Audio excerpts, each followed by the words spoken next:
A paz do Senhor, seja bem-vindo, seja bem-vinda ao canal do professor Álvaro Bruno para a videoaula da lição de Jó da CPAD, a fragilidade humana e a soberania divina. É a lição número 5, a lição de adultos da nossa casa publicadora das Assembleias de Deus. Na lição anterior, nós vimos o drama de Jó, que foi a lição número 4, e agora nós vamos ver o lamento de Jó. Então, é a lição número 5, o lamento de Jó, texto áureo. Porque antes do meu pão vem o meu suspiro, e os meus gemidos se derramam como água. Jó, capítulo 3, verso 24. Verdade prática: o sofrimento pode nos levar à situação de extrema angústia, mas não devemos perder a esperança no agir de Deus. Leiamos o texto bíblico em classe, Jó, capítulo 3, do verso 1 ao 26. Assim lemos: depois disto abriu Jó a boca e amaldiçoou o seu dia. E Jó, falando, disse: pereça o dia em que nasci, e a noite em que se disse foi concebido um homem. Converta-se aquele dia em trevas, e Deus lá de cima não tenha cuidado dele, nem resplandeça sobre ele a luz. Contaminem-no as trevas e a sombra da morte. Habitem sobre ele nuvens, negros vapores do dia o espantem. A escuridão tome aquela noite, e não se goze entre os dias do ano, e não entre no número dos meses. Que solitária seja aquela noite, e suave música não entre nela. Amaldiçoem-na aqueles que amaldiçoam o dia, que estão prontos para fazer correr o seu pranto. Escureçam-se as estrelas do seu crepúsculo, que espere a luz e não venha, e não veja as pestanas dos olhos da alva, porquanto não fechou as portas do ventre, nem escondeu dos meus olhos a canseira. Por que não morri eu desde a madre, e em saindo do ventre não expirei? Por que me receberam os joelhos, e por que os peitos para que mamasse? Porque já agora jazeria e repousaria, dormiria, e então haveria repouso para mim, com os reis e conselheiros da terra, que para si edificavam casas nos lugares assolados, ou com os príncipes que tinham ouro, que enchiam as suas casas de prata, ou como aborto oculto não existiria, como as crianças que nunca viram a luz. Ali os maus cessam de perturbar, e ali repousam os cansados. Ali os presos juntamente repousam, e não ouvem a voz do exator. Ali está o pequeno e o grande, e o servo fica livre do seu senhor. Porque se dá a luz ao miserável e vida aos amargurados de ânimo, que esperam a morte e ela não vem, e cavam em procura dela mais do que de tesouros ocultos, que de alegria saltam e exultam, achando a sepultura? Porque se dá luz ao homem cujo caminho é oculto, e a quem Deus o encobriu? Porque antes do meu pão vem o meu suspiro, e os meus gemidos se derramam como água, porque o que eu temia me veio, e o que receava me aconteceu. Nunca estive descansado, nem sosseguei, nem repousei, mas veio sobre mim a perturbação. Então, o tema é o lamento de Jó. O objetivo geral dessa lição é explicar que Jó era humano e, como tal, tinha todo o direito de extravasar seus sentimentos, não sendo recriminado por Deus por isso. Objetivos específicos: esclarecer que a angústia de Jó fez com que ele desejasse a morte como um escape, aclarar o desejo de Jó em ser como um abortivo e pontuar que Jó representa os que, em situação desesperadora, não veem nenhuma luz no fim do túnel. Então, são esses os objetivos que nós pretendemos alcançar nessa lição. No ponto central, ele diz: o lamento de Jó revela toda a sua dor como ser humano. Na introdução, nós temos então, na lição anterior, nós vimos o drama vivido por Jó, uma série de calamidades se abateu sobre ele de forma catastrófica, e do estado de riqueza e prosperidade, Jó passou a viver na adversidade. Seus amigos foram para consolá-lo, mas ficaram sem palavras ao contemplarem seu debilitado estado de saúde. Entretanto, depois de 7 dias, ele rompeu o silêncio com um lamento que veio do fundo da alma. Nesse lamento, Jó mirou o dia de seu nascimento e, através de 3 perguntas, desabafou tudo o que sentia naquele momento. Primeira pergunta: por que nasci? Segunda: por que não nasci morto? E a terceira pergunta: por que ainda continuo vivendo? Então, diante de tanto sofrimento, de tanta dor, de tanta perda, nós vemos aqui então o lamento de Jó que veio do fundo da alma. E aí ele faz esses 3 questionamentos. Então, nessa lição, nós veremos a reação humana diante do sofrimento. Perceberemos que não há qualquer indício de que Satanás tivesse alcançado êxito diante de Jó.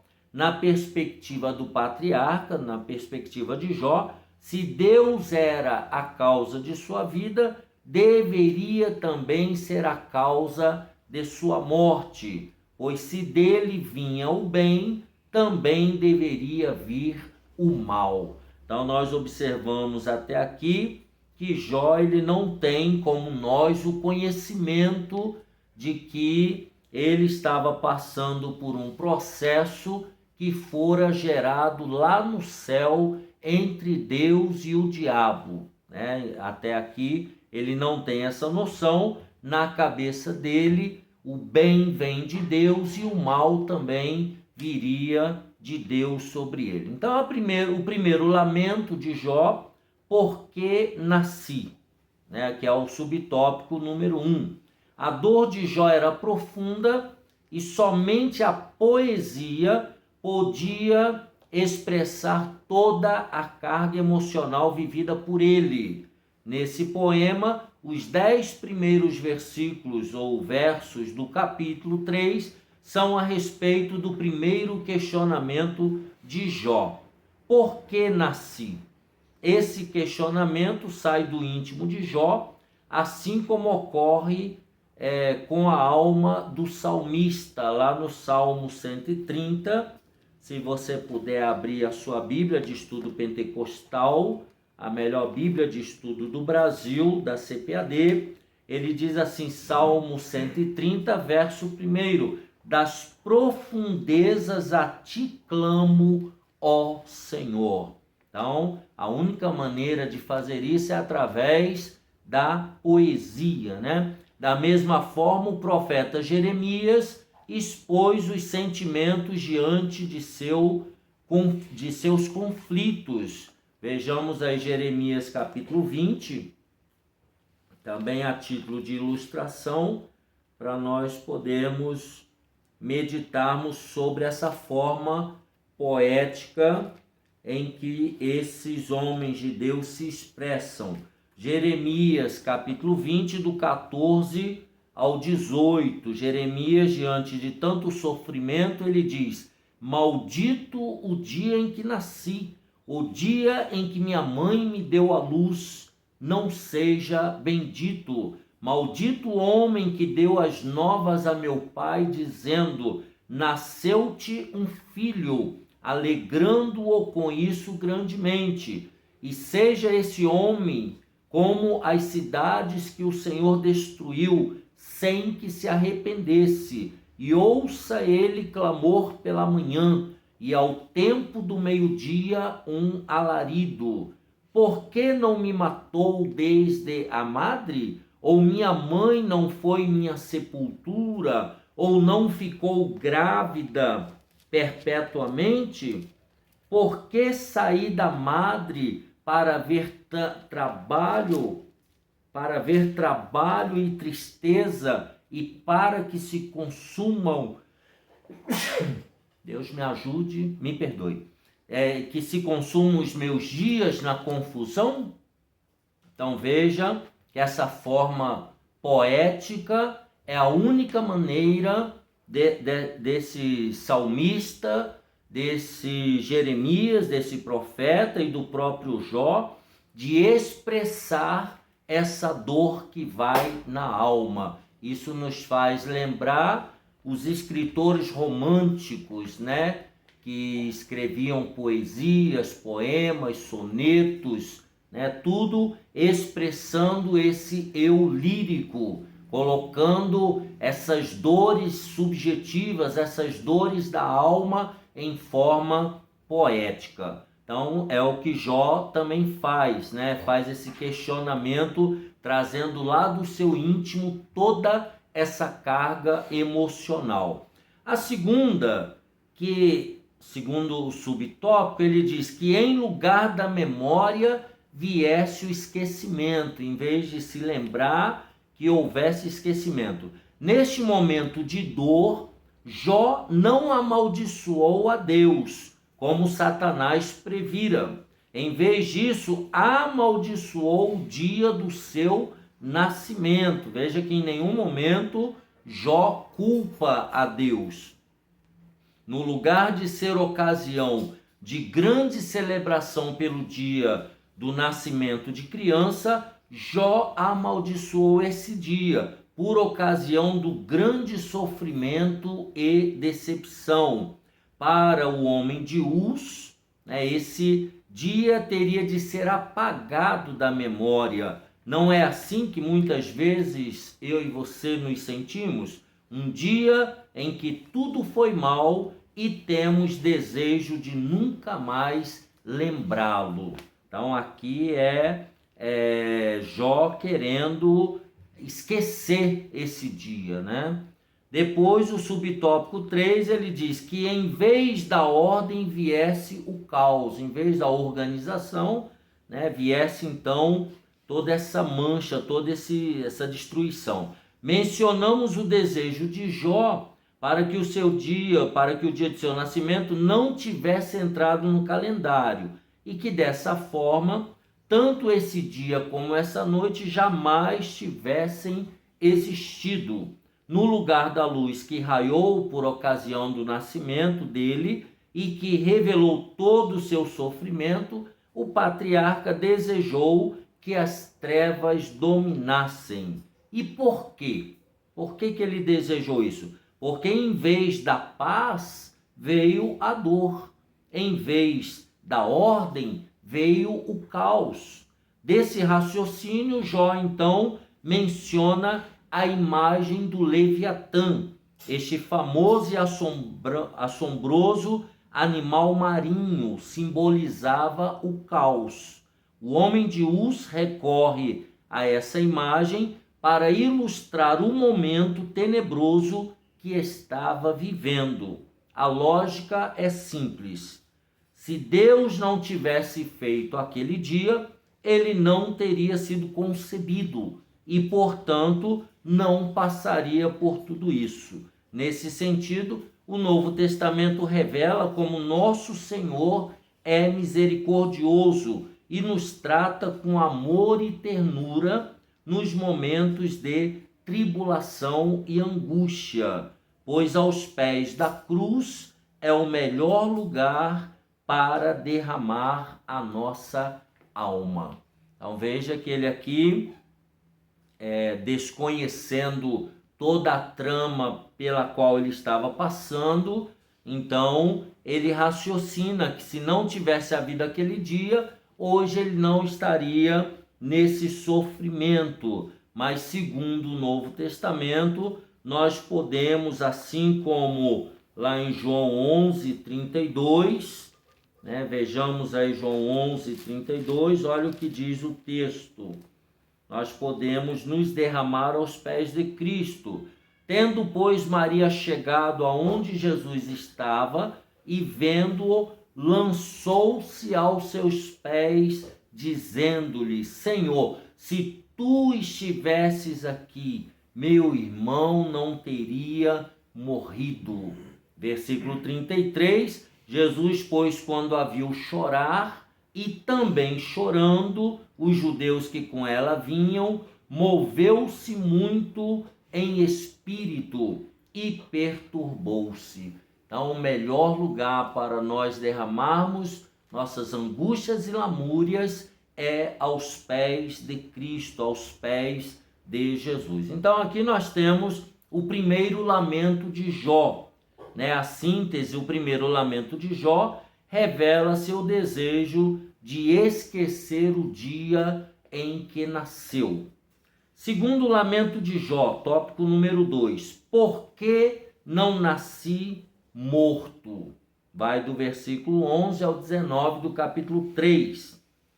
Diz o subtópico 1, descansando em paz. Os intérpretes observam que o discurso de Jó, a partir do versículo 11, muda de amaldiçoar para reclamar. Então aqui o lamento ele muda sutilmente de característica. O primeiro, ele amaldiçoa o dia que nasceu, as trevas, etc. E agora, no lamento número 2, ele passa para a lamúria, para a reclamação.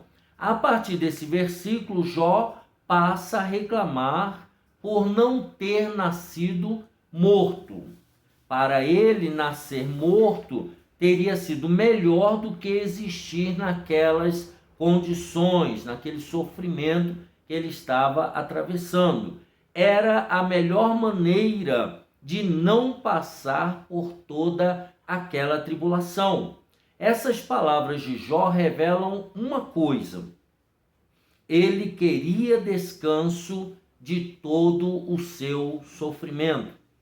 O que Jó pedia era uma possibilidade real, pois muitos fetos nascem mortos.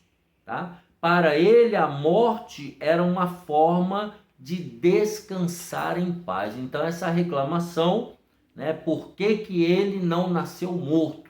Se ele tivesse nascido morto, obviamente ele não estaria passando por toda aquela angústia, por todo aquele sofrimento, aquelas perdas, tanto no físico quanto na família, Subtópico 2, livre de tribulações. O dilema de Jó aumenta à medida que seu sofrimento ganha intensidade. Ele continua com seu argumento da não existência, ou seja, da anulação da vida antes de ter nascido, Argumento da não existência. Ele está convencido de que se não tivesse se tornado um ser, nada disso estaria acontecendo. Ele desejava ter sido como um natimorto, ou seja, um feto que nunca viu a luz, que nunca chegou a nascer. A palavra hebraica nefel, usada no versículo 16 como natimorto, possui o sentido de um aborto espontâneo, ou seja, não é provocado, ele é natural, o próprio organismo coloca esse feto para fora, né? E é traduzido dessa forma em Eclesiastes 6:3 e Salmo 58:8. Vamos ver Salmo 58, versículo 8. Abra sua Bíblia de Estudo Pentecostal junto comigo e vamos ler Salmo 58:8, que diz assim: como a lesma que se derrete, assim se vão, como o aborto de uma mulher, nunca vejam o sol. Aqui ele está falando dos ímpios, né?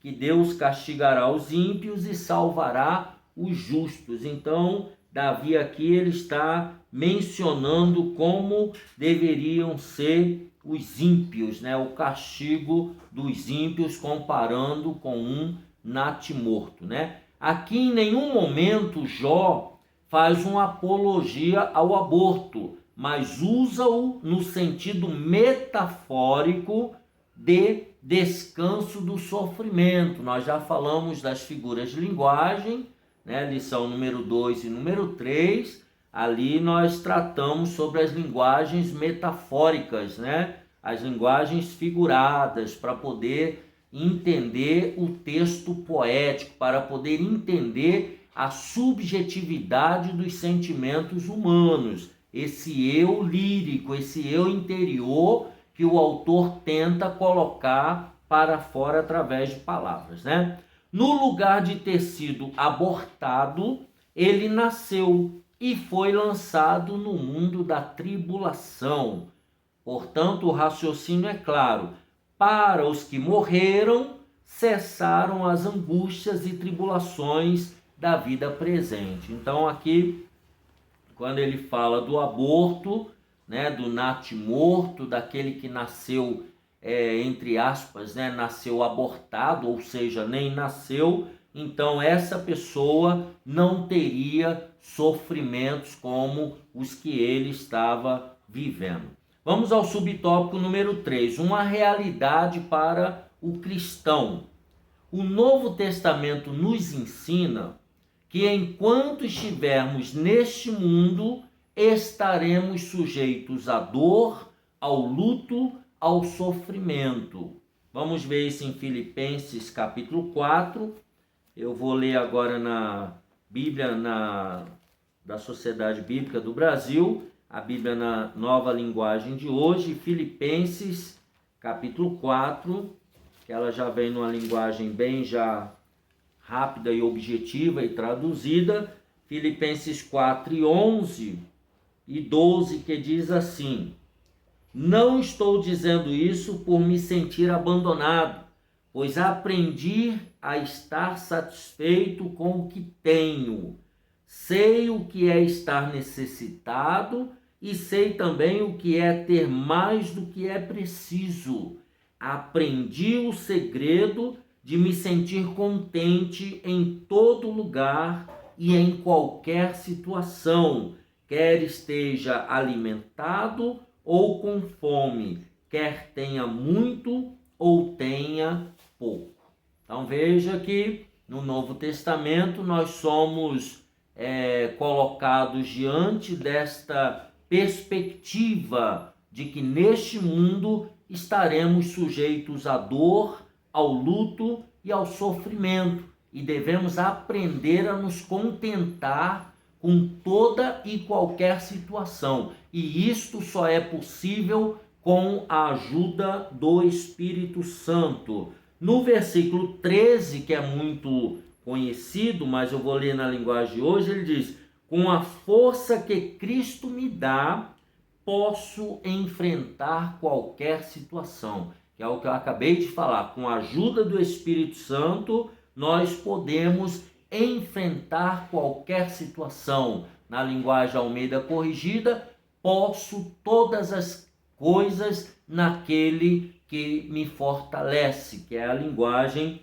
tradicional. E em João 16, 33, Jesus ele deixa esse ensinamento para os discípulos e para todos nós, que no mundo, vou ler na linguagem de hoje, diz assim: eu digo isso para que, por estarem unidos comigo, vocês tenham paz. No mundo vocês vão sofrer, mas tenham coragem, eu venci o mundo. Ou seja, no mundo tereis aflições, mas tende bom ânimo, eu venci o mundo. Então, para o cristão que está amadurecendo na fé, que está crescendo espiritualmente, ele entende que no mundo todos nós passaremos por dores, por perdas, por aflições, haverá uma decomposição do nosso organismo, da beleza física, do físico de maneira ampla e restrita, haverá doenças. Então, tudo isso faz parte do processo da vida nesse corpo. Por causa do pecado original, todos os seres humanos vão se perdendo até o dia de morrer. Por isso, nós temos que aprender a lidar com os sofrimentos, com as tribulações, e isso com a ajuda do Espírito Santo. Resumindo esse tópico 2, o segundo lamento de Jó revela o desejo de ter sido abortado. Então, antes de nós julgarmos essa fala de Jó, esse desejo de Jó, temos nos posicionar no lugar de Jó, perdendo filhos, perdendo riquezas, perdendo tudo, perdendo até a própria saúde, beirando quase a morte. É isso que nós devemos ter em perspectiva quando lemos a história de Jó e principalmente esse segundo lamento. Então, o primeiro, porque nasci, e o segundo lamento é porque não nasci morto. Já que era para nascer, por que eu não nasci morto? Por que eu não me tornei um natimorto, né? E o terceiro lamento de Jó, tópico 3, por que continuo vivo? Aqui talvez seja o mais dramático. O primeiro, porque nasci. O segundo, porque não nasci morto. E agora, por que eu ainda continuo vivo e sofrendo desta maneira? Vejamos aí. Subtópico 1, vale a pena viver? É uma pergunta. Nessa terceira sessão do capítulo 3, Jó faz uma quarta pergunta no versículo 20, né? Por que se dá luz ao miserável e vida aos amargurados de ânimo? As outras perguntas estão em Jó 3 e 1, que nós podemos... Jó 3 e 1, que está na leitura bíblica, né? Abriu Jó, amaldiçoou o seu dia, né? Pereço o dia em que nasci. O versículo 12, ele diz, por que me receberam os joelhos e por que os peitos para que mamasse? O verso 16, ou como aborto não existiria, como as crianças que nunca viram a luz. Então, por que se dá luz ao miserável? A palavra hebraica emel, traduzida aqui como miserável, é usada no sentido de alguém cuja vida é atribulada pela miséria e que, por isso, torna-se incapaz de exercer suas funções. Em outras palavras, para Jó, a vida havia se tornado intolerável. E isso nos faz pensar um pouco nos leprosos lá do capítulo 17 de Lucas, nos faz pensar na mulher do fluxo de sangue que há 12 anos sangrava, nos faz pensar naquele paralítico do tanque de Betesda, pessoas que viviam uma vida miserável, uma vida sem autonomia, uma vida praticamente sem vida, né? A gente fala de vida porque ainda estava respirando, mas era uma vida de miséria, uma vida paupérrima. E era esse termo aqui que é usado para miserável, igual aquele o mendigo Lázaro também, que vivia lá à porta do rico, lá em Lucas 16, um homem miserável, doente, pobre, mendigo, né? Uma vida também miserável, né? É isso que ele está falando aqui. Vale a pena viver? É esse o questionamento. O segundo, sem o favor de Deus, ou seja, o segundo é a continuação do primeiro. Vale a pena viver sem o favor de Deus? Sem a graça de Deus? O favor de Deus é a graça de Deus, a presença de Deus. E aí ele coloca, Jó novamente volta a indagar. Por que se dá luz ao homem cujo caminho é oculto e a quem Deus o encobriu? Jó 3:23, da leitura que nós fizemos. Por que se dá luz ao homem cujo caminho é oculto e a quem Deus o encobriu? É um questionamento. A pergunta busca o significado do sentido de todo aquele processo. Ou seja, por que essas trevas? Por que não há explicação? Por que tudo parece tão escuro e tenebroso? É essa tentativa de achar um significado para todo aquele processo. Ela busca compreender o porquê de Deus permitir o sofrimento. Né? Por que Deus permite todo aquele sofrimento? Aqui há um paralelo com Provérbios 4:18, onde é dito que o caminho do justo é como a luz da aurora, que brilha mais e mais até ser dia perfeito. Na literatura sapiencial, ou seja, literatura de ensinamento, a palavra hebraica traduzida como caminho é derek, e se refere ao caminho da sabedoria de Deus, que conduz à vida.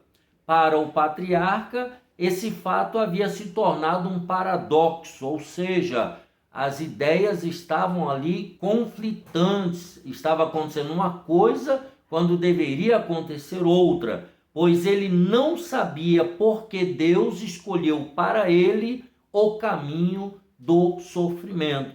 Então, se você comparar o que ele diz aqui com Provérbios 4:18, o que estava acontecendo com ele, tá? Sendo que na literatura dizia que o caminho do justo é como a luz da aurora, que vai brilhando cada dia mais até ser perfeito, e ele estava vivendo justamente o contrário.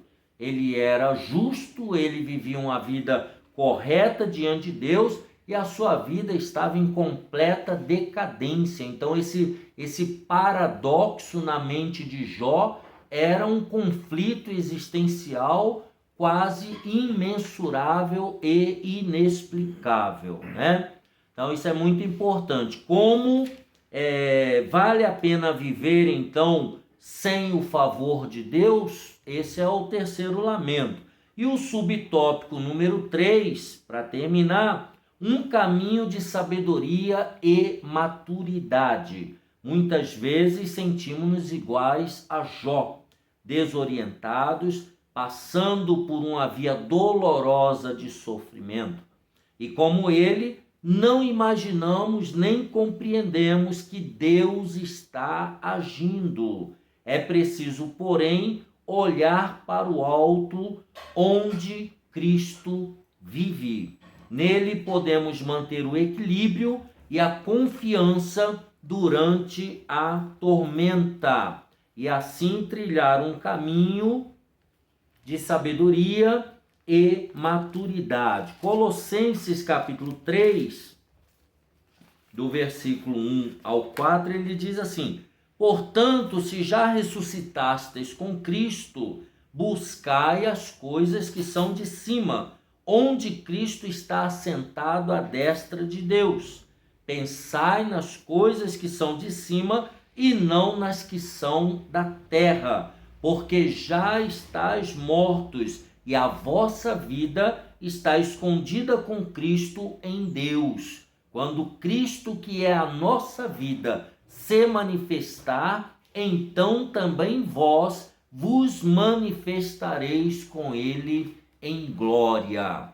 Então nós temos aqui, vale a pena viver e sem o favor de Deus, e agora ele diz o caminho de sabedoria e de maturidade. Quando não entendemos, precisamos crer que Deus está agindo. Mesmo contra todas as circunstâncias, precisamos crer, olhando para o alto, onde Cristo está, sabendo que Ele está agindo. Só desta maneira nós podemos manter o equilíbrio e a confiança durante a tormenta. E assim ele termina dizendo que nós trilhamos um caminho de sabedoria e maturidade no sofrimento. Não há alegria no sofrimento, mas a glória posterior ao sofrimento. Quando nós aprendemos a passar pela tormenta, pelo sofrimento com sabedoria,